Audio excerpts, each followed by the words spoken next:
So how have you been? I haven't got anything to report because it's half term, so the kids have been off. So I've just merely been trying to survive. Um, Yeah. Not really done anything. I went to the cinema yesterday actually to see the new Ghostbusters. Oh yeah. What did you Yeah. think? You know, when films try to be funny, like there's just so many like added lines that were supposed to be funny that You it didn't wasn't find funny. natural. Yeah. It wasn't naturally funny. It was not a film for me, no. But Haley loved it, so Well, that's a win. yeah. But yeah, I'm not a fan Yeah. of all the remakes of all these classic films. It did have Dan Aykroyd, Bill, is it Bill Murray? Bill Murray, yeah. That would be the Yeah, only reason that I watch it. it did have them in it as well. But right, today's episode Hmm. is gonna be a long one. Is it? Oh, I better get comfy. Yeah, I didn't realize how long. So strap in All right. because I didn't realize. I just kept going and going and going. It took me. You know, I said to you this week I'm gonna try and get two done so that we've got time. Like Yeah. we've got one in the backup. I just couldn't. I just kept going and going and going with this one. Ooh, I'm So excited. Oh, I that know. sounds good. At one point in here, yeah, at one point I put, I'm going to end this episode on these few things. And then I put those few things and then I just carried on. I was like, let's not end it the episode. You're like, this is halfway through. Yeah. Oh, goodness. Yeah. Gosh, it's a fascinating one for me. So I'm really, really excited for this one. Oh, wicked. And yeah, I'm really excited. So yeah, how are you? Yeah, I'm all right. I'm all right.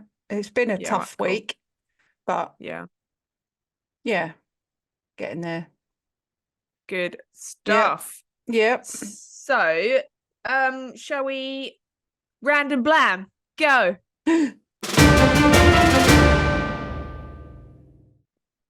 I've got one ready. Oh, good one. So, based on the title of this episode, Oh, please don't do the same random blam as me. well, so I asked the question, how common are young murderers? Oh, okay. Yeah, I did see that statistic. And this statistic says it is rare for a child under the age of 14 to kill someone. However, approximately 74 children every year under the age of 14 do so in the United States. This is less than 1% of all homicide perpetrators.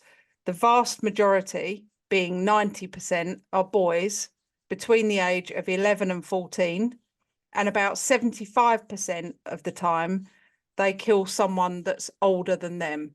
Shocking. Yeah. Yep. Terrifying. Terrifying. Terrifying. So, my random blam is regarding the youngest serial killer. Oh. And the youngest serial killer is a little boy called Amajit Sada from India.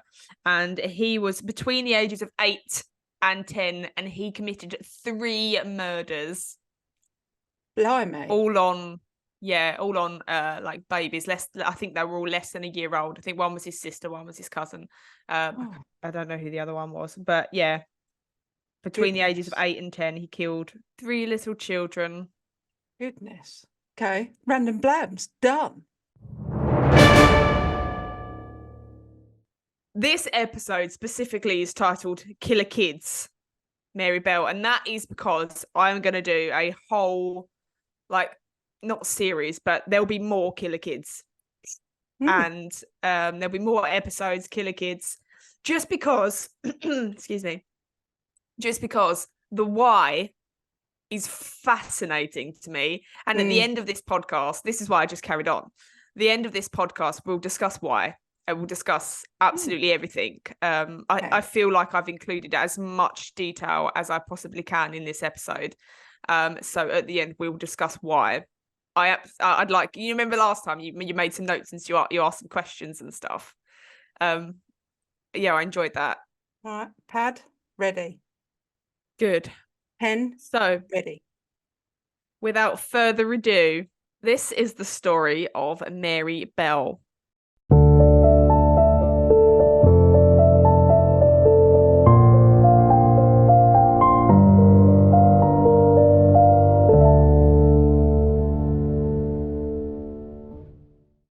Morning. Morning. Morning, everyone. Morning, indeed. Right, everybody. I'm gonna crack straight on with this one because it's going to be long, and I love listening to a long podcast, but very rarely do I drive anywhere that's over an hour away. So I like to listen to it all in one go. So we're going to crack straight on. So I am bringing you the case of Mary Bell today, and a lot of people won't know Mary Bell because she's British. This is a UK story, so all our American listeners might not know, Australian listeners might not know of Mary Bell. So Mary Bell was born on May 26, 1957, to a 16-year-old prostitute named Betty McCricket in a poverty-stricken area of Newcastle called Scotswood. The area of Scotswood was incredibly derelict. It was a very run-down, very poverty-stricken area. It had a very high crime rate. Lots of, drunk and disorderly, lots of petty crimes. People actually wouldn't hang their washing out for fear that it would get stolen. Oh, goodness. So this was in 1957. So it actually hadn't changed much since the war. There are a lot of abandoned, disused buildings, lots of half-demolished sites. And it wasn't uncommon for small children to be out from sunup to sundown. And these children would use the half-demolished, abandoned, derelict buildings as their playground. That's where they all kind of hung out. Yeah. There wasn't playgrounds, actually, like what we have up here, where you'd go to the park. So they made do with what they had. And despite it being a very rough area, everyone knew everyone. It was a very tight neighborhood. Everyone looked out for each other. The older children looked after the younger children. The adults, like everybody's children was everybody's. The adults said that, if a child was misbehaving, they would absolutely reprimand that child. And they just knew everybody. As soon as Mary was born, she was unwanted and unloved. When nurses tried to put the newborn Mary Bell into the arms of her mother, she actually said to the nurses, "Take that thing away from me." So the young mother, don't forget, she was 16 at the time when she had Mary. She was inadequately equipped to handle the responsibilities of a newborn. So Mary was neglected. She was physically abused. She was mentally abused from the ages of, as soon as she was born, a baby, toddler, and as she grew up into a young child. Betty she didn't stop being a prostitute after she gave birth. So she was often away for days at a time, traveling for work. She would go to Glasgow and things like that for work. So Mary was left unattended in the house quite frequently. Mary's dad, or stepdad, nobody actually knows who Mary's dad is, but Mary's stepdad, she just knew her as a dad, and his name was Billy Bell. He was a notorious criminal. He was violent. He had to be with that Billy name. Bell. Billy Bell. Yeah. Billy Bell. He was a violent alcoholic. He was also absent a lot of the time. Sometimes he was in prison, and people actually described him as the type of man you wouldn't want to meet in a dark alley. As Mary grew up, she was constantly suffering from different types of injuries, and her mother Betty just kind of labelled her to everybody else as a clumsy child. When Mary was 1 year old, she nearly overdosed by taking some pills that were hidden in on the inside of a gramophone. That was the excuse that Betty gave. However, the rest of the family said that it would have been almost impossible for the 1 year old Mary to have reached inside the gramophone to have got these pills. And they also said it was strange that Mary would have taken so many of these pills because they didn't taste nice. They tasted like acid. So they were suspicious that she hadn't taken these pills by herself. When Mary was 3, she and her brother were found eating little blue pills, along with some candy that their aunt had bought for them. And Betty had said that they must have taken the bottles out of her handbag. In the most serious overdose that happened, Mary was very small when this happened, and it had already happened 3 times. Mary swallowed a bunch of iron pills that had belonged to her mother, and she lost consciousness and her stomach had to be pumped. Oh, God. And a friend of Mary's, as well as Mary, actually said that Betty had given Mary the pills and told her that they were Smarties. When Mary was almost 3 years old, she fell, and I say fell in air quotes. She fell from a first-floor window. But that was the story that Betty gave. However, her family disagreed. So it's been speculated that Betty she either suffered from Munchausen by proxy, which we've covered before in the case of I can't remember her name. I was thinking the same thing. Monster Mum. Yeah. Or she just didn't give a shit about Mary, and she tried to kill her and make it look like an accident. Betty had a compulsive need for sympathy that had started as a child and then had continued into motherhood. So she made up stories to tell people to get attention.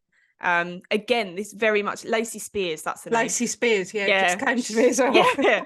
So that's very similar to the story of Lacey Spears, where she used to make up stories to get attention. But Betty actually told her family one time that Mary had been hit by a truck.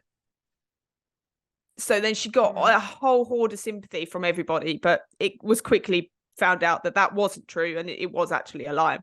So desperate to get rid of Mary, Betty actually went to adoption agency, and while at the adoption agency, she actually sold Mary to a mentally unstable woman that was unable to have or adopt children of her own. Brilliant. But Betty's sister, which was Mary's aunt, actually found out. She went and she got Mary back. But despite the fact that Betty so desperately wanted to get rid of Mary, she refused any help or offers from her family members to adopt Mary or to take her in.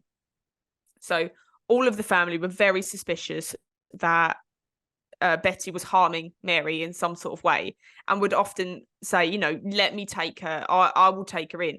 But Betty refused. At 2 years old, Mary was refusing to bond with others. She behaved in a cold and detached manner towards other family members. She never cried when she was hurt, and she was a very violent child and lashing out, and she actually broke one of her uncle's nose with a toy when she was very young. Oh my.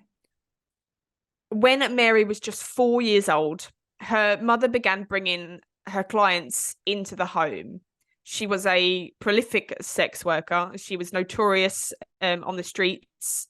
I actually heard that there were sex workers in sort of every other household. So it was quite common for this to be happening. But a lot of her clients were into sadomasochism.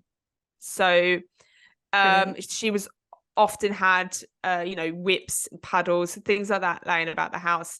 And little Mary had nowhere else to go, so she often witnessed this. And it wasn't long before Betty figured out a way to make extra money. And Betty would let her clients abuse Mary. So Mary was often blindfolded and then made to perform sex acts on men. And because of this constant abuse that she suffered, Mary became a very frequent bedwetter. Her mum would beat her for it. She would rub her face in the mattress and she would ridicule her. And then she would hang the mattress outside for all the neighbours to see. So she was further humiliated by that.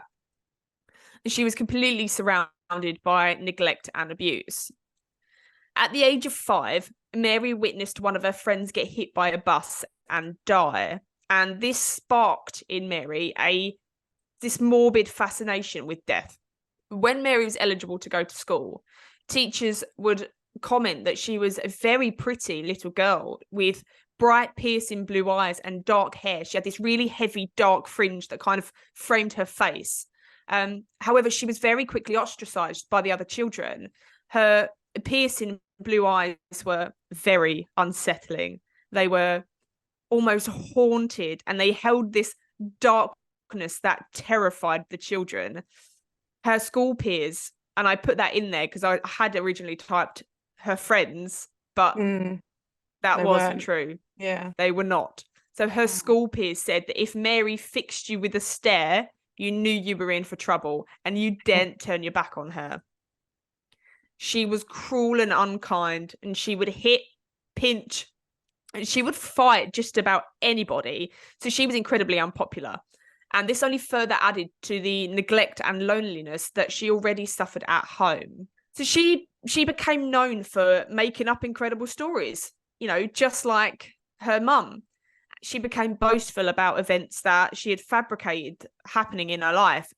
And she became even more aggressive to the children as she got older.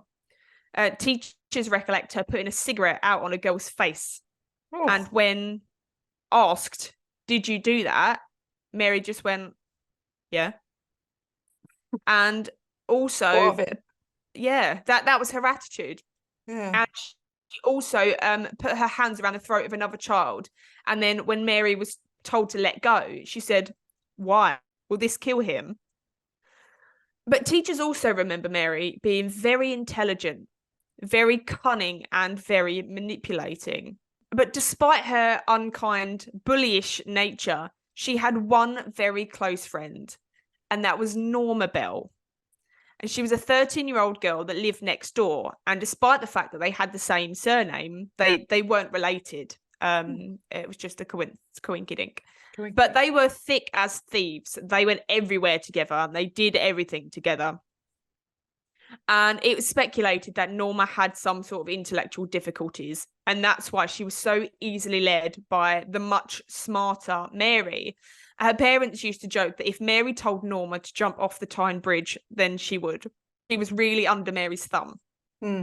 Mary was the dominant one. She was the leader of the two. And while out on the streets, Norma would hold other children down while Mary beat them. That was kind of their thing. So the local children feared the pair. You know, if they saw them coming down the street, they would hightail it out of there. By the age of about 9, Mary was known in the area for her aggressive nature. At school, the children said that she'd started acting funny. They noticed that her demeanor had changed. They said that her eyes would glaze over and her head would start to shake and she would just fly off the handle. Her moods became erratic and teachers noticed an increase in her sadistic, almost like this violent behaviour that they had. They called it sadistic. On Saturday, the 11th of May, 1968, 10-year-old Mary, accompanied by her sidekick Norma, picked up a 3-year-old little boy and they took him to the shop to buy some sweets. Sometimes later, he was found wandering the streets, dazed and bleeding from the head. The police and an ambulance were called, and the boy said that he'd been playing with Mary and Norma when one of them pushed them off. They were playing on like an air raid shelter, and it was about 7 feet high. It's quite high. He said one of them pushed him off, but he didn't know which one. Both the girls were questioned by police about it, and they told police that it'd been an accident and he'd fallen. The very next day, a woman went to the police station with her daughter to complain about Mary. Mary had strangled the little girl and then put sand in her mouth. And because the sand wasn't going in as quickly as she wanted to, Mary used her fingers to try and shove the sand further down the little girl's throat. The attack actually frightened Norma, and Norma jumped up to try and stop Mary. And then it was only when Norma jumped up to try and intervene that the little girl managed to kind of wiggle away and got free. And then she ran straight home. And she was so frightened of Mary and of telling on Mary that she kind of played down the attack to her mum. When she got home, she was obviously incredibly upset, and she told her mum half of what had happened, and she never fully told the police what had happened either. She just said that Mary had strangled her. But later on, she said if she had told that entire story, she doesn't know what the outcome would have been, so she kind of regrets never telling the police the full details of the story.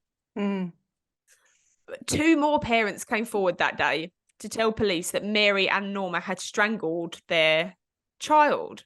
And Mary was spoken to by the police again, and she denied any knowledge of the stranglings. However, Norma did admit that Mary had tried to throttle each girl, all 3 girls. And she said, Mary went to one of the girls and said, "What happens if you choke someone? Do they die?" Then Mary put both hands around the girl's throat and squeezed. The girl started to go purple. I told Mary to stop, but she wouldn't. Then she put her hand around Pauline's throat and she started to go purple as well. Another girl, Susan Cornish, came up and Mary did the same thing to her. So that was Norma's statement to police. But both girls were let off with a warning due to their age. Police thought that it was just children playing rough and that they'll just, tell them about their behaviour and then let them go. Yeah. Martin Brown was a 4-year-old little boy. He had really cute, curly blonde hair, big blue eyes, and those thick, long eyelashes that little boys have that girls are really jealous of. He was quite tall for his age. He was well built. His mum said he might have looked like an angel, but he certainly wasn't one. He was a very mischievous little boy, and he was often getting himself into a lot of trouble. On the 25th of May, 1968, Martin had been out all day playing, which wasn't unusual, so his parents weren't concerned about his absence. Martin had been last seen at approximately 3:15 p.m. and was actually discovered at 3:30, lying on the floor of a boarded-up house. 3 boys foraging for some scrap wood had found him, lying on his back next to a window, with a small amount of blood and saliva trickling down the side of his cheek and chin. And panicked by this, they called out to the construction workers outside, who actually remembered little Martin. They remembered giving him some biscuits earlier that day. And they raced up the stairs and tried to revive him, but little Martin was already dead. Arriving at the scene shortly after Martin was found was Mary and Norma. And Mary tried to get inside the house to get a glimpse of Martin, but she was told to go away. The girls then went to Martin's aunt to tell her that there had been an accident and that they thought it was Martin and that there was blood all over. Mary was very eager to show her to Martin's location. At 5 p.m, Martin's mother, June, was informed by a neighbour that her son had been involved in an accident down Rat Alley. And Rat Alley was a notorious play area for the children. And I think it was named Rat Alley just because of the amount of rats in the area. Makes sense. Yep. So she ran to the area and saw the construction worker carrying Martin's tiny body out of the house. She said that he was grey and lifeless. Ambulance workers rushed past her. They took the boy to the local hospital, where he was then pronounced dead. But June said that she just couldn't believe it, because although he'd appeared grey when carried out, there hadn't been a mark on his body, apart from this small amount of blood coming from his mouth. There was no obvious cause of death, and police were called in because of the suspicious nature of his death. They searched the house where Martin had been found, and they found a small empty pill bottle on the floor next to where he had died. So they assumed that he must have taken the pills and thought that they were sweets. Newspapers actually speculated that he had died of fright. There's a big newspaper heading saying Rat Alley boy died of fright.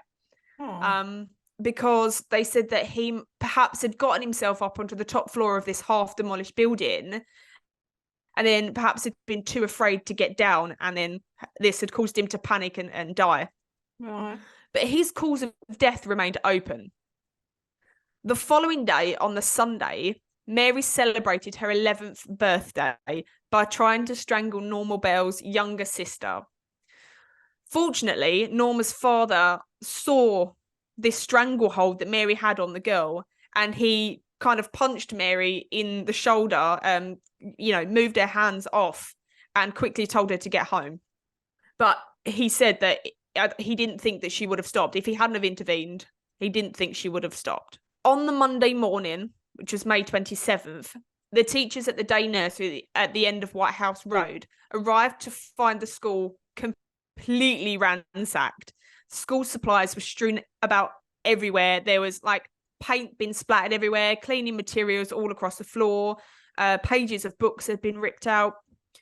But the most disturbing thing that the teachers found were 4 notes left behind, scribbled on pieces of paper in childish handwriting. The first note read, "I murder so that I may come back." The second said, "Fuck off, we murder. Watch out, Fanny and faggot." The third said, Goodness. The third letter said, "We did murder Martin Brown. Fuck off, you bastard." And the last note read, "You are mice. Why? Because we murdered Martin Brown. You better look out. There are murderers about. Bye, Fanny and faggot, you screws." Now, the spelling and wording of these notes are very childlike. The spelling is horrendous. Yeah. But police took keep these calling Fanny and faggot. Fanny and faggot. It's out of order. Well, add it to your notes.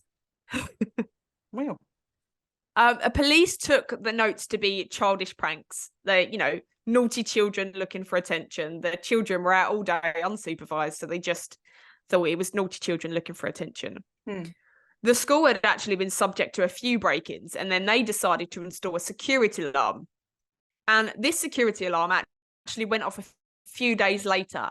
And when police arrived to check it out, they found Mary and Norma loitering outside of the nursery.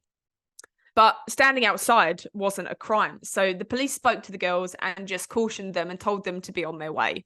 A week later, Mary attacked Norma near the nursery sandpit. A boy saw Mary scratch Norma and then kick her in the eye. And he heard Mary scream, "I am a murderer." And she pointed in the direction of the old house where Martin Brown was found. And she said, "That house over there, that's where I killed." The little boy laughed at Mary. She was a well-known show-off, and he and the other children didn't take her ominous bragging seriously. She was renowned for telling lies. Over the next few weeks, the community of Scotswood began petitioning against the dangerous conditions of the derelict buildings that they believed was the cause of Martin's death. This petitioning included Mary. She was often at the forefront of these marches, holding banners and marching with the rest of the community. And she became obsessed with Martin's death. Mary and Norma were often found bothering Martin's aunt, sitting in her house and then asking her questions. And they would ask questions like, "Do you miss Martin? Do you cry for him? Does June miss him?" And Martin's aunt said that they never appeared sad. They actually found it quite funny, and they were often joking and smiling and laughing at each other. And Martin's aunt quickly got rid of the girls. She got fed up of them, keep coming around asking questions, and she told them not to come back and disturb her. But June Brown, Martin's mother, was also bothered by the girls. On the day of Martin's funeral, Mary knocked on her door and asked to see Martin. And June, it was kind of a little bit like, what? she thought she knew Martin had died, so she kind of just said, "No, pet, Martin's dead." And Mary replied, "Oh, I know he's dead. I want to see him in his coffin." Oh. But she was smiling as she said it. And June was speechless, and she didn't understand why a little girl would want to see a dead body. So she slammed the door in Mary's face and then collapsed into a heap of grief, and an ambulance had to be called for her. Yeah. Oh, bless her. But Mary's odd behaviour didn't stop there. Mary visited the Howe family household and just randomly walked in there and said, "I know something about Norma that will get her put away straight away." And she told them that Norma put her hands on a boy's throat. It was Martin Brown. She pressed and he just dropped. And to make her point, she grabbed her own throat in a choking gesture and then just left. But again, no one took Mary seriously. She was a renowned liar, a show-off. She was desperate for attention. So people would just laugh these things off. On the 31st of July, 1968, just days after Mary visited the Howe family and spoke boldly about Norma, and just a few months after Martin's death, 3-year-old Brian Howe had been outside playing with one of his siblings, the family dog Lassie, and Mary and Norma. When Brian didn't come home that evening, his family thought the same as Martin's mother had, that they thought that little Brian had just lost track of time. It wasn't the first time that it had happened, and they didn't think that it would be the last. But as the time grew later and later, it was Brian's sister Pat that was sent out to search for him. And while she was out looking, she came into contact with Mary and Norma.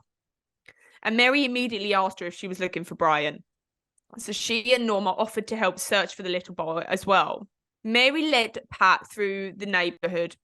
They crossed the railroad tracks to the industrial area called Tin Lizzie. It was where the kids of Scotswood often played. There was construction materials, old cars, a lot of dangerous things that you would never let your children play with nowadays. Yeah. And there was a whole area of giant concrete blocks placed haphazardly in the area. Mary pointed towards some of the large concrete blocks. She told Pat that Brian might have been playing down beside the blocks or in between them. But no sooner had Pat kind of stepped forward in that direction to have a look when Norma piped up and said, "Oh no, he never goes there." So the police were called, and a huge search for Brian began. People from the whole neighbourhood and their dogs joined the search. The death of little Martin just months prior was kind of at the forefront of everybody's mind. Yeah. Police would find little Brian's body at 11:10 that evening in an area of Tin Lizzie, partially hidden between two giant concrete blocks. Yeah. It kind of looked as though someone had tried to hide his body. He was found spread eagle, partially naked, covered with grass and purple weeds.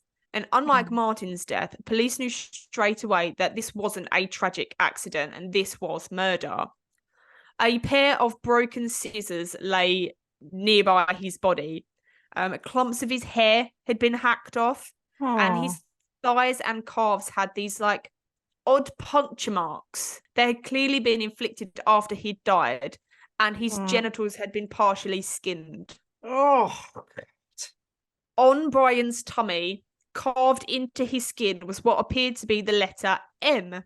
And during the post-mortem, this letter that was carved into his skin was actually only found during the post-mortem because it was so fine that it didn't show up until, you know, like when you get a paper cut and it doesn't look like anything until the next day it kind of opens, doesn't it? Yeah. So then they were able to see that this letter had appeared, and that initially it had looked like an N, but had later been changed with another line, making it look like an M.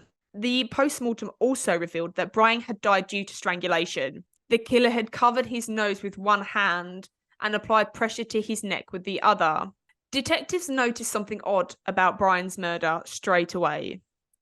The wounds were bizarre. There was a lack of force used to inflict the injuries. Inspector James Dobson said, this is a quote, "There was a terrible playfulness about it. A terrible gentleness, if you like, and somehow the playfulness of it made it more, rather than less, terrifying." And it was concluded that Brian's death was the work of a child. Newspaper articles at the time printed that perhaps Brian had died in a childish game gone wrong, but the reality was much more sinister.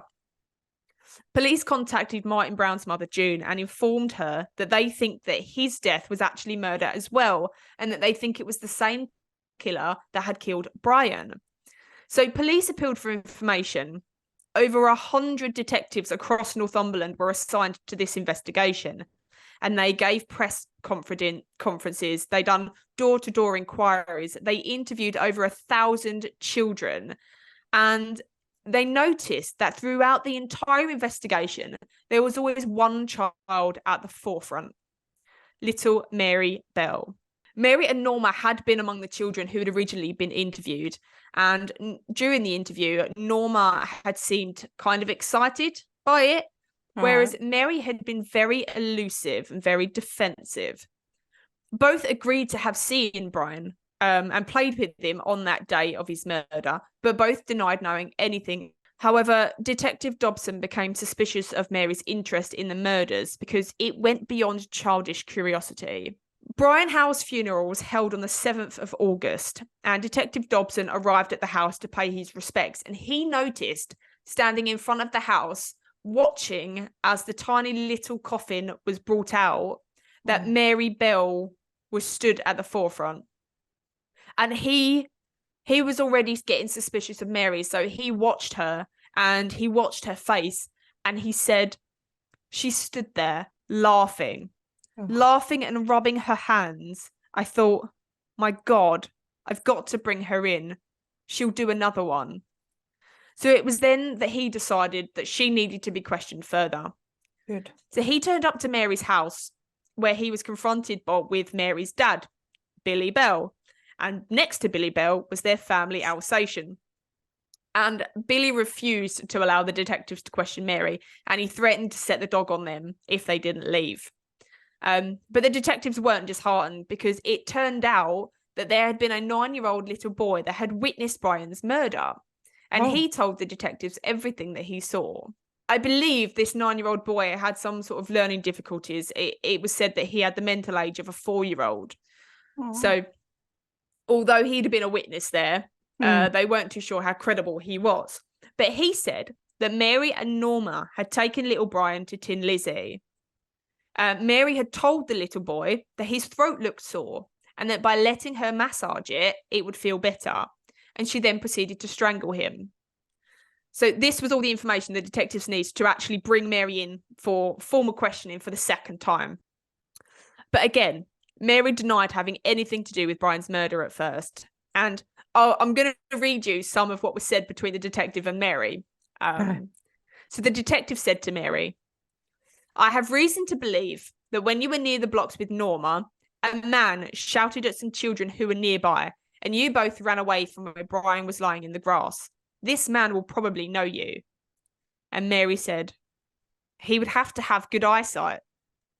And the detective was kind of taken back, and he said, why would he need good eyesight? And without a second's hesitation, she replies, because he was clever enough to see me when I wasn't there. And that small exchange there, to me, really summed up Mary at just how clever and how manipulative she was. Yeah. Detectives actually remarked how intelligent she was. One detective said that she had almost a computer brain. She would parody these questions back to these grown men. These grown men would be sat interviewing her, and she would just spar all of these questions straight back to them.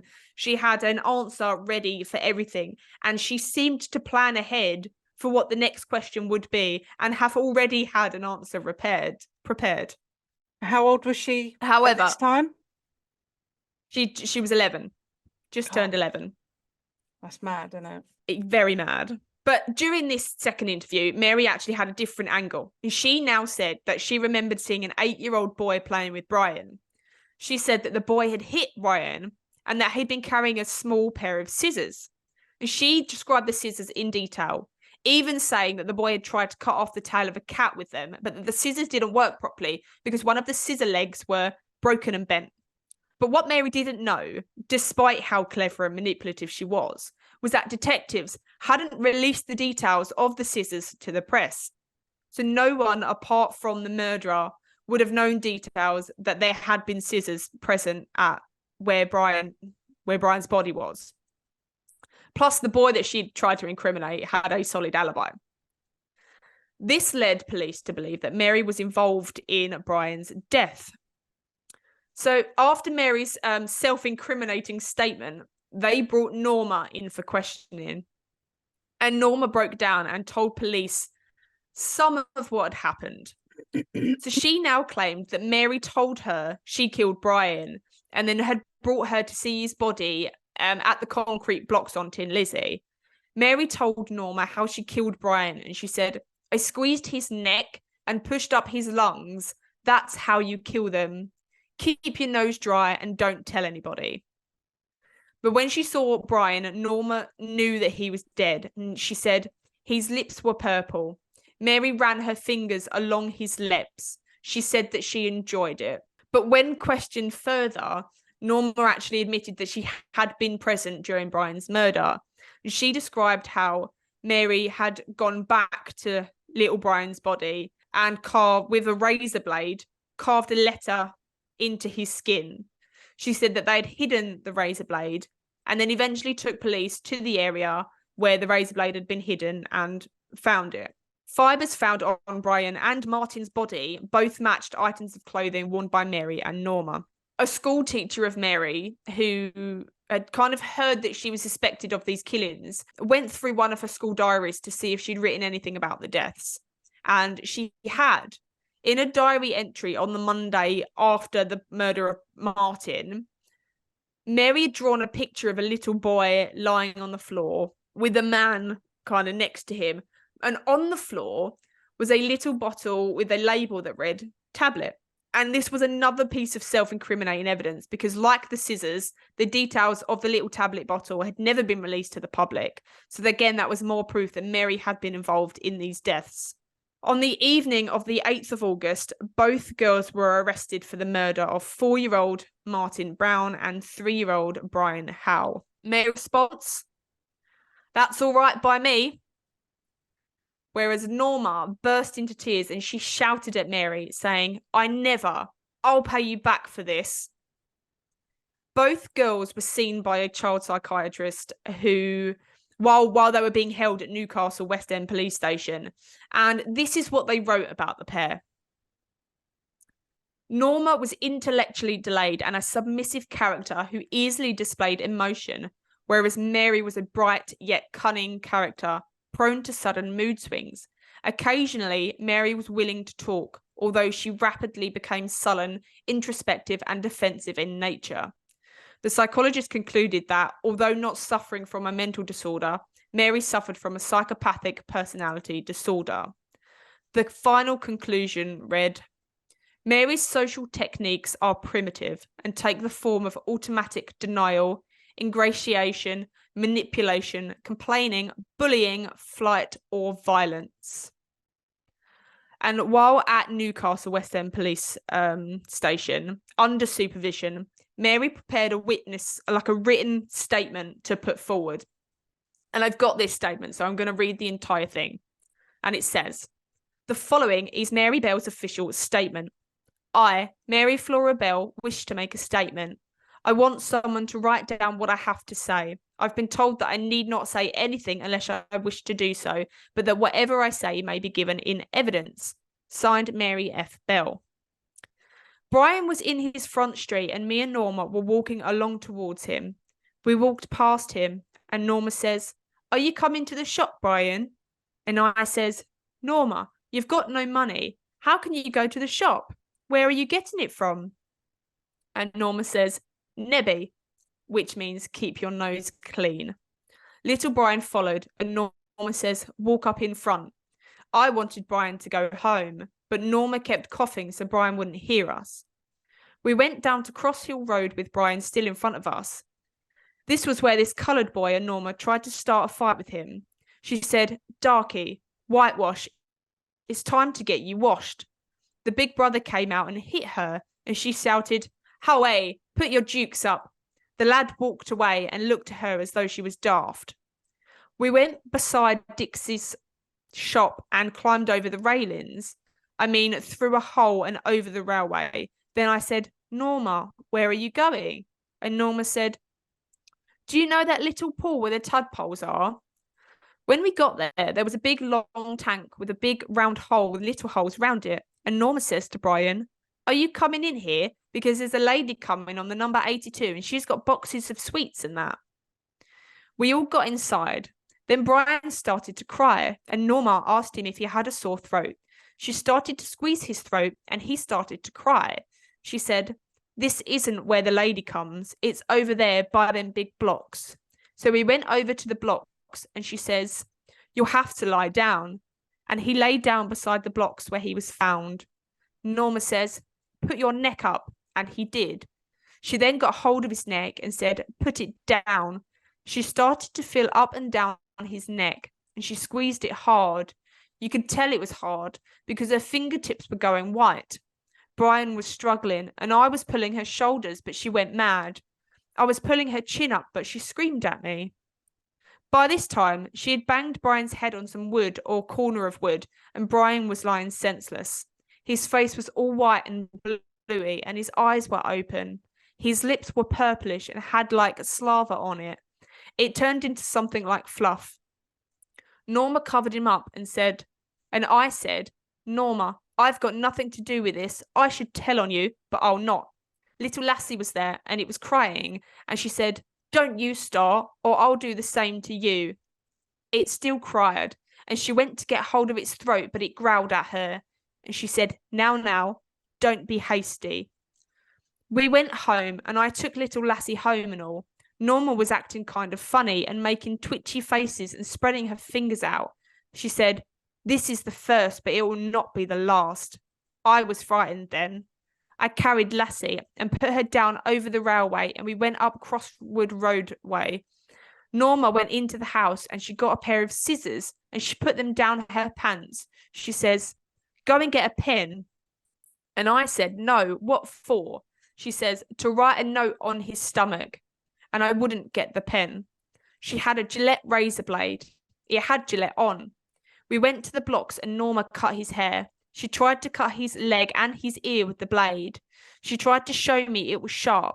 She took the top of her dress where it was raggy and cut it. It made a slit. A man came down the railway bank with a little girl with long blonde hair. He had a red check shirt on and blue denim jeans. I walked away. She hid the razor blade under a big square concrete block. She left the scissors beside him. She got out before me over the grass onto Scotswood Road. I couldn't run on the grass because I just had my black slippers on. When we got along a bit, she says, May, you shouldn't have done that because you'll get into trouble. And I hadn't done nothing. I haven't got the guts. I couldn't kill a bird by the neck or throat or anything. It's horrible, that. She went up the steps and went home. I was nearly crying. I said, if Pat finds out, she'll kill you. Never mind killing Brian because Pat's more like a tomboy. She's always climbing in the old buildings and that. Later on, I was helping to look for Brian and I was trying to let on to Pat that I knew where he was on the blocks. But Norma said, he'll not be over there. He never goes there. And she convinced Pat he wasn't there.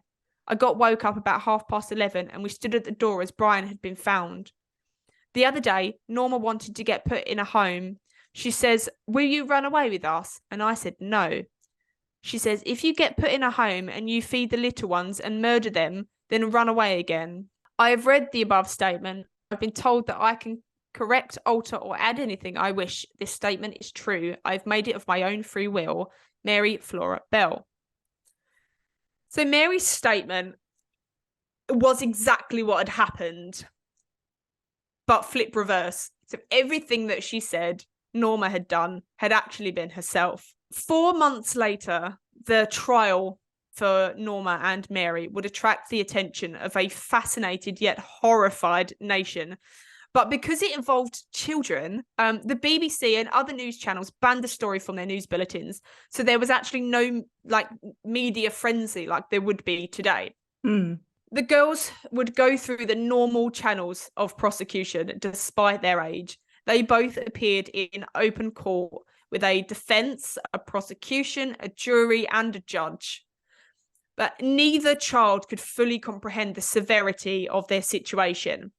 Both pleaded not guilty and they put the blame on each other. Throughout the trial, Mary sat stoic, showing no emotion, answering the prosecution's questions with a wisdom that was well above her years. They said that she answered the questions unfaltering, unwavering, just with the intelligence of an adult. Only during one phase of questioning did Mary become upset, and it was during a cross-examination when asked if she had strangled a pigeon. Mary became incredibly upset, saying that she could never do such a thing. She became so upset that the judge actually had to call in a break until she had composed herself. But never did she show any emotion regarding the deaths of Martin or Brian, even when shown pictures of their of when they had died. Mary's family presence at the trial did not help her case. Her mother continuously just disrupted the proceedings with her wailing and sobbing, and it said that her long blonde wig was slipping off her head. Oh, and she was goodness. described as a she was described as a poorly played character in a lurid soap opera, and she storm out during the trial only to dramatically reappear moments later. Mary was described by the jury as very pretty and intelligent, with dark hair and sharp blue eyes, which in anger looked emotionally blank. They described watching her with a horrified kind of curiosity. For such a manipulative and cunning little girl, Mary knew nothing about attracting sympathy from people. At one point, Mary told a police officer how a woman up in the gallery smiles at me, but I don't smile back. It isn't a smiling matter. The jury wouldn't like it if I smiled, would they? The trial went on for 9 days, and over the course of the 9 days, it became apparent that Mary had been the one to strangle both children.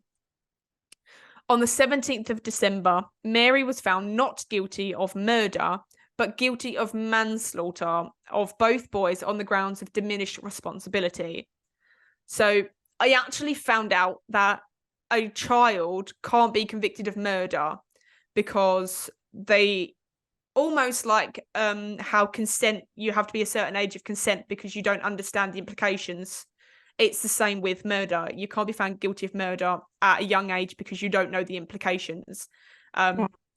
So diminished responsibility is described where a person kills or is a party to the killing of another, he shall not be convicted of murder if he was suffering from such abnormality of mind, whether arising from a condition of arrested or retarded development of mind or any inherent cause or induced by disease or injury, as substantially impaired his mental responsibility for his acts.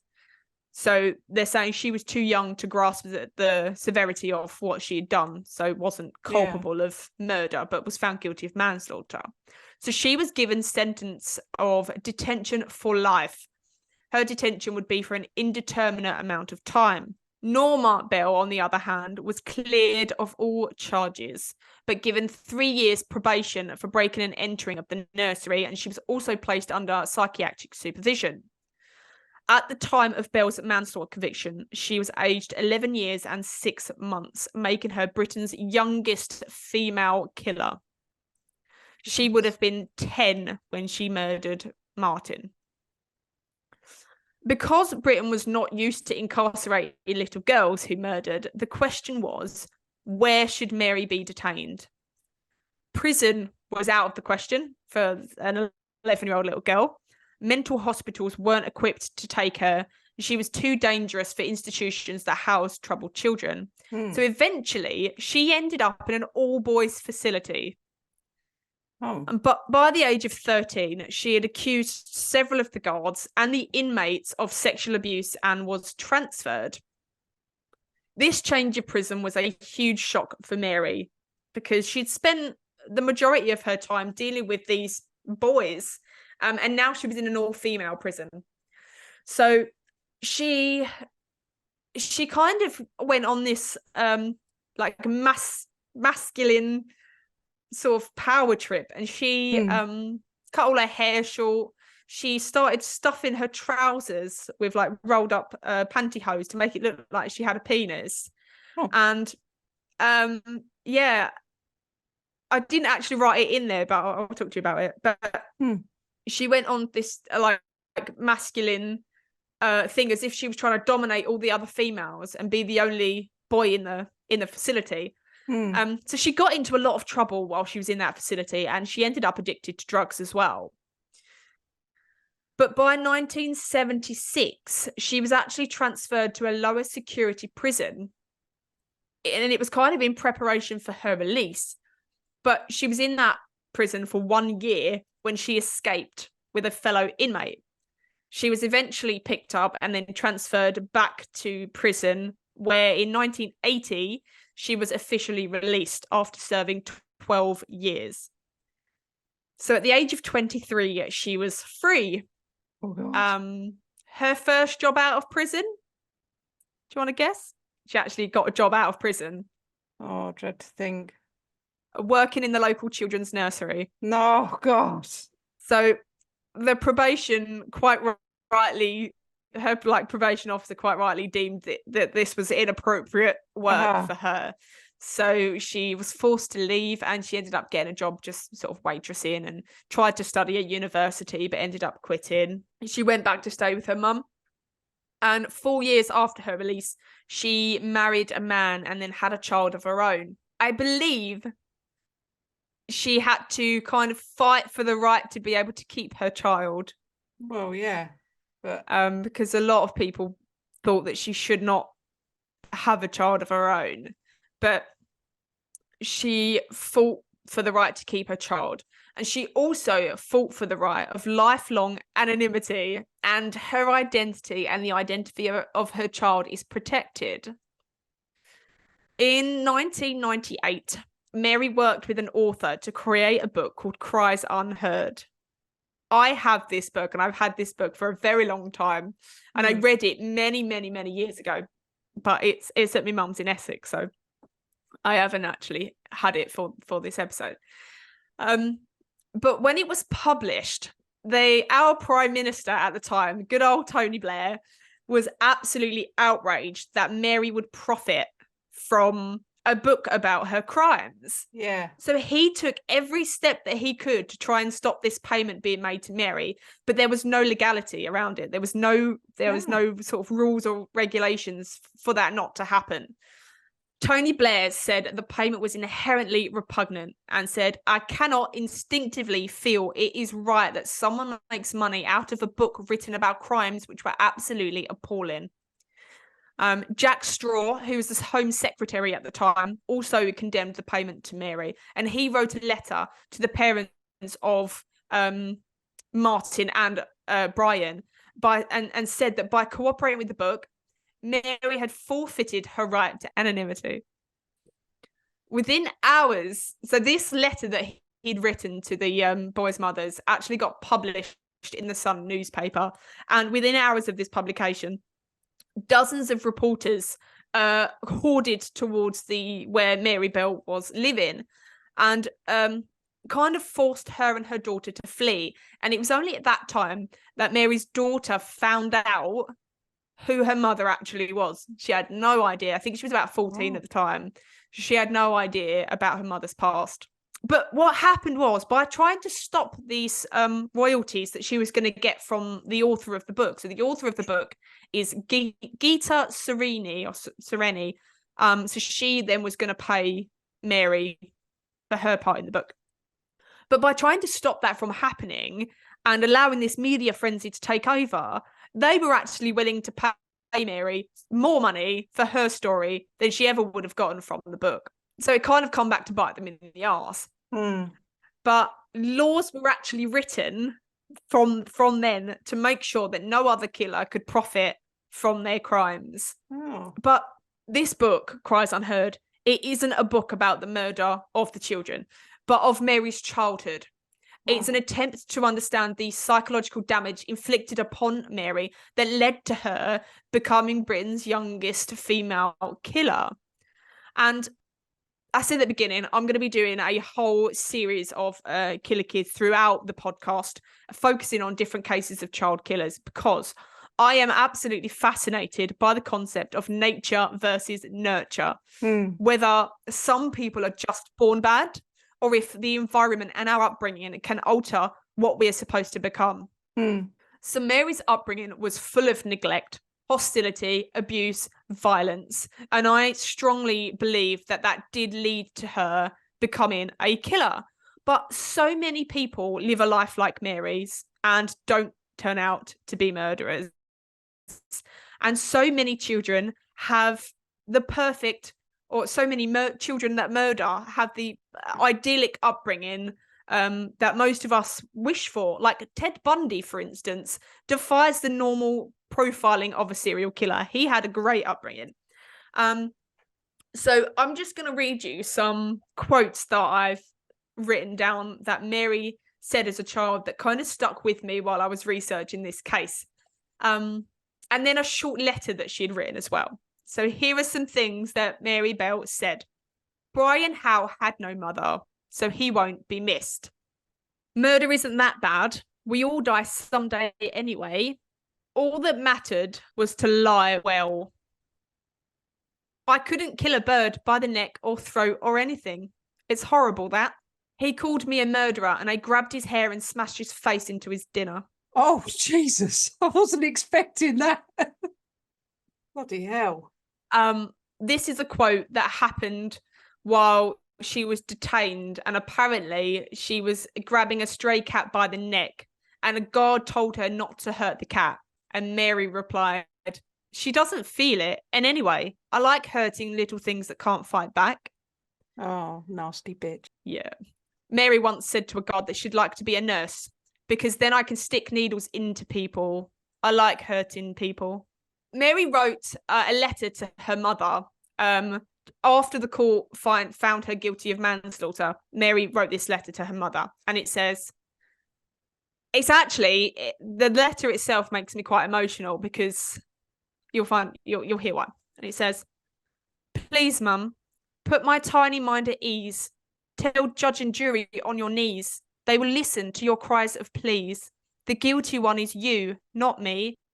I'm sorry it has to be this way. We'll both cry and you will go away. Tell them you are guilty, please. So then, Mum, I'll be free. Your daughter, Mary. You can swing that in two ways. That she's either saying that her mum is guilty for the way that she treated Mary and therefore it's her fault that Mary did what she did. Yeah. Or she just wants her mum to take the blame for her because she doesn't want to be in that situation. Mm. Would Mary have stopped killing if she'd been caught? One psychologist wrote, she certainly showed no signs of being satiated. Satiated. Yeah, after murdering Brian. She was violent toward animals, a chronic bedwetter until her adult years, and while she hadn't set fires, she did destroy property in her brief career as a murderer. Those familiar with the triad of symptoms that characterize serial killers will also recognize that she probably wouldn't have stopped killing if unapprehended. Mary preyed on victims weaker than herself, and after the murders, interjected herself into the crime investigation. Which she absolutely did. You know, we've done so many cases on adult murderers where they kill and then are part of the crime scene. They go out looking for the bodies, and at such a young age, that's exactly what she was doing. Mm. So, did the 12 years that Mary spent in prison change her? In the book Cries Unheard that Mary wrote as an adult after her 12 years in prison, Mary doesn't ever acknowledge what she'd done to the boys. She often reflects back and then tries to avoid saying that she had this compulsion to choke people, which is exactly what she had. She had a compulsion to choke people. Instead, she would say that she used to hit or that she pulled hair, you know, just like little things. She said that she would pull people by the ear and things like that. But she did say this about little Martin's murder. As far as killing Martin Brown, Mary's version of events keep changing from this is what's written in the book. So this is the author writing about Mary's account. So the author says, as far as killing Martin Brown, Mary's version of events keep changing from being an accident to an unexplainable compulsion. She said she had a fight with her mother and for the first time hit back. When she pressed on Martin's neck, she recounts a vague blankness. I'm not angry. It isn't a feeling. It's a void that comes. It's an abyss. It's beyond rage, beyond pain. It's a draining of feeling, she'd said. I didn't intend to hurt Martin. Why should I have? He was just a wee boy who belonged to a family round the corner. So again, even as an adult, she doesn't necessarily take any accountability for what she'd done. And she kind of blames Norma for what had happened. And there's a quote in the book and it says, the weaker makes the other stronger by being weak.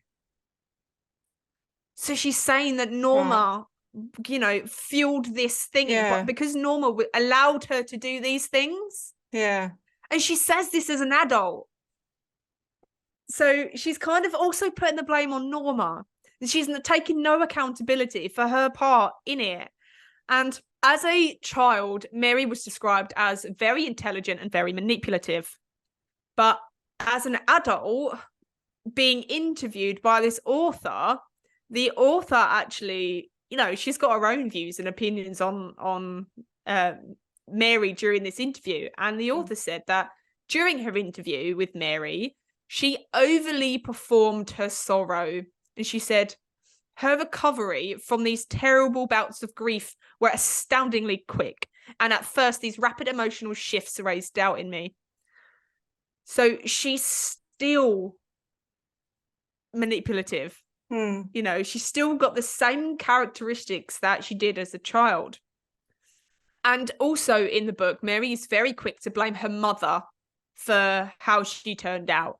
So she goes into detail about the neglect that she suffered, and the abuse that she suffered. But again, the author can't help but feel that she's exaggerating the extent of her abuse to gain sympathy and justification for her behavior, like many killers do. Mary actually allowed her mum to be part of her life after she was released from prison. She allowed her to then be part of her daughter's life also. So there's no denying that Mary grew up in a very negative environment, but a lot of children on that estate would have grown up in a very similar household, a very similar environment.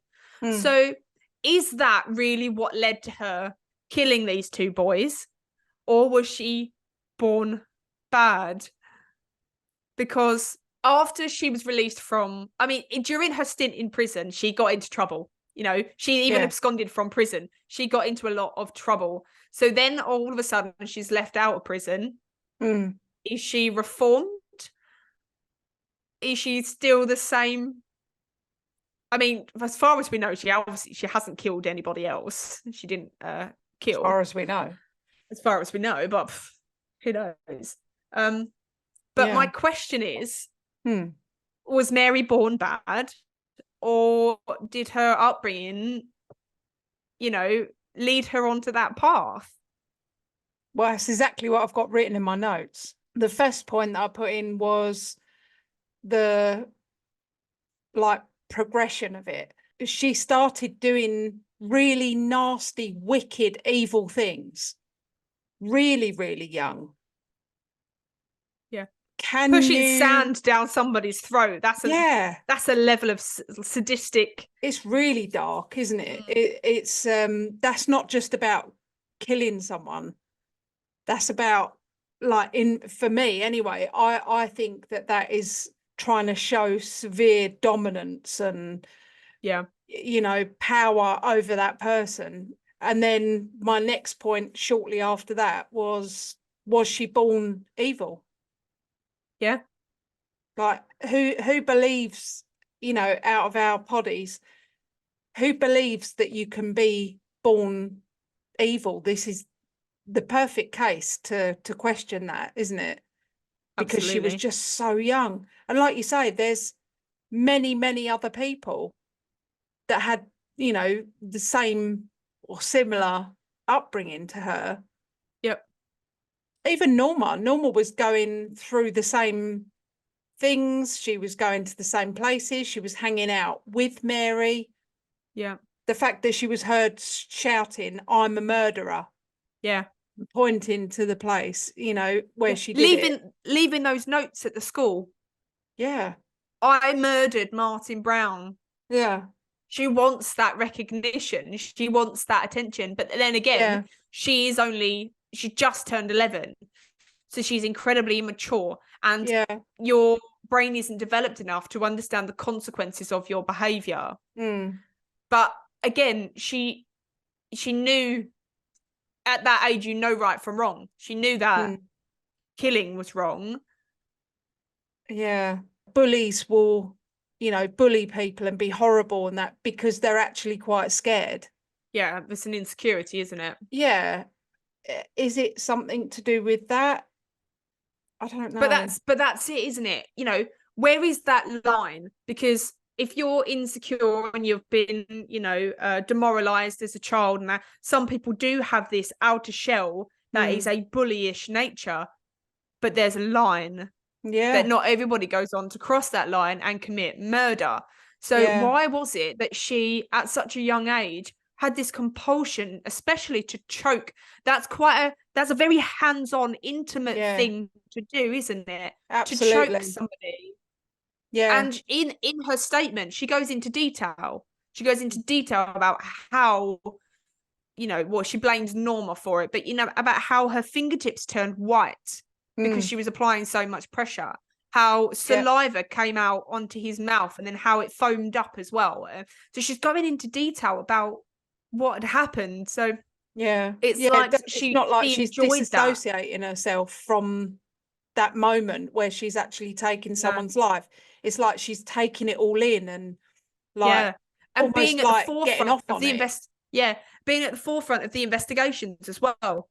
You know, petitioning. There's a picture of her on these steps with a petition, with all these adults as well, saying, you know, petitioning for the safer the derelict buildings and things like that, because that they believe that's why Martin had died, because of these unsafe buildings. So she knows that that's not true, but she stood there with these signs, being this martyr, but at the age of 11.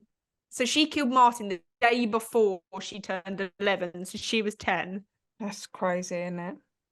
I know 2 signs of being a psychopath is bedwetting and hurting animals. Yeah. That's the triad, isn't it? And it's setting fires, bedwetting, and hurting animals.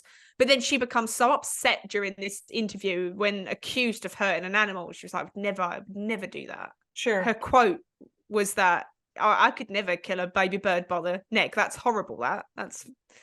But knowing that she'd done that to 2 children. Yeah. But actually, her account of her past is her account. So we don't know whether she was sexually abused. You know, that's what Mary has said as an adult.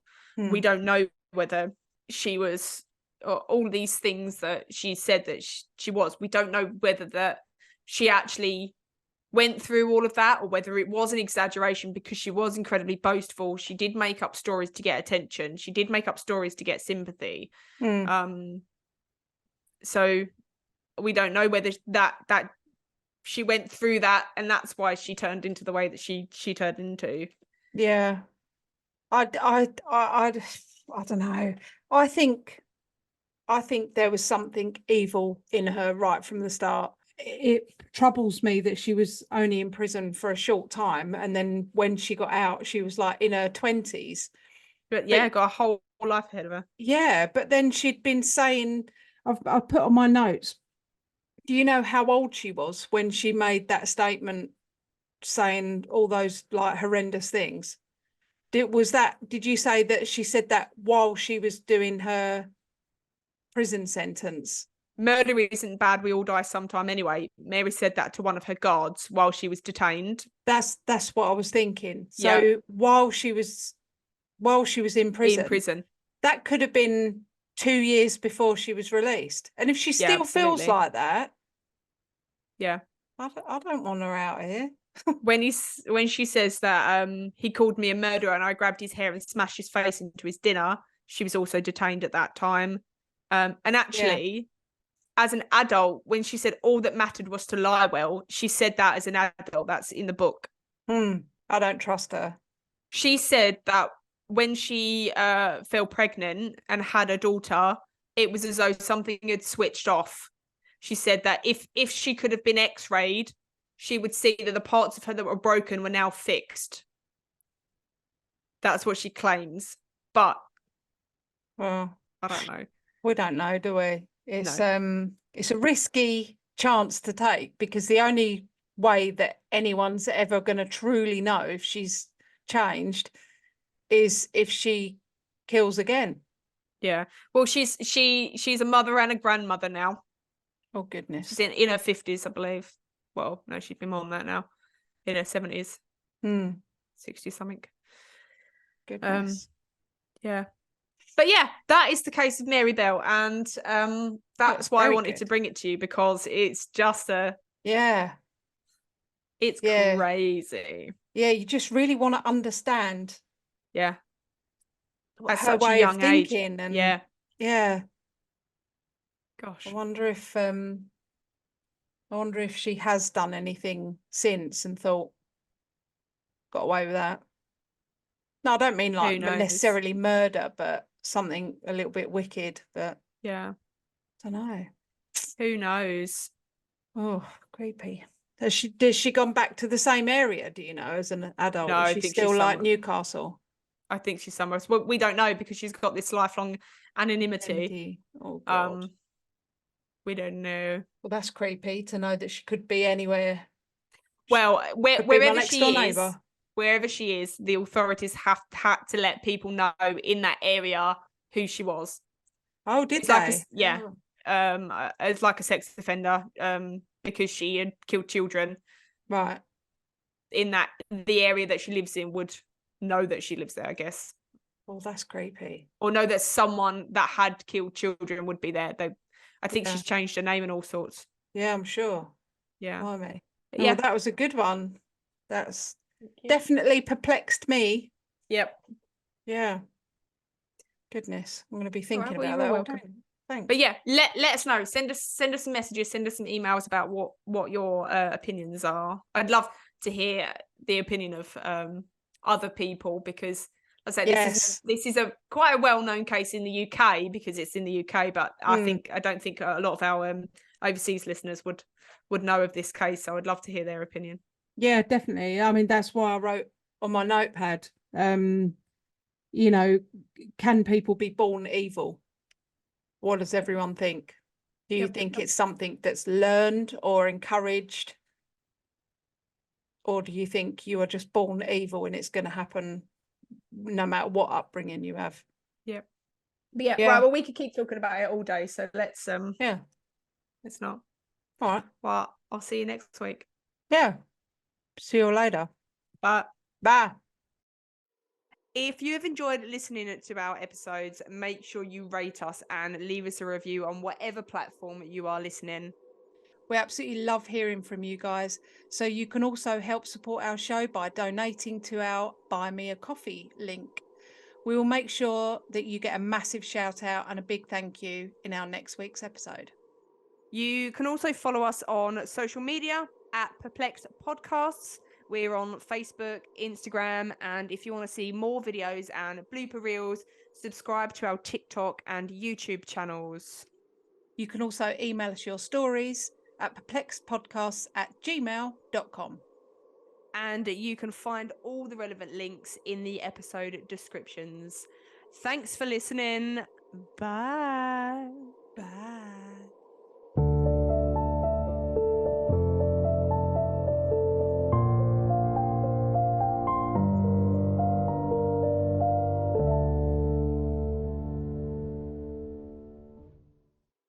Murderers. Murderers. Murderers.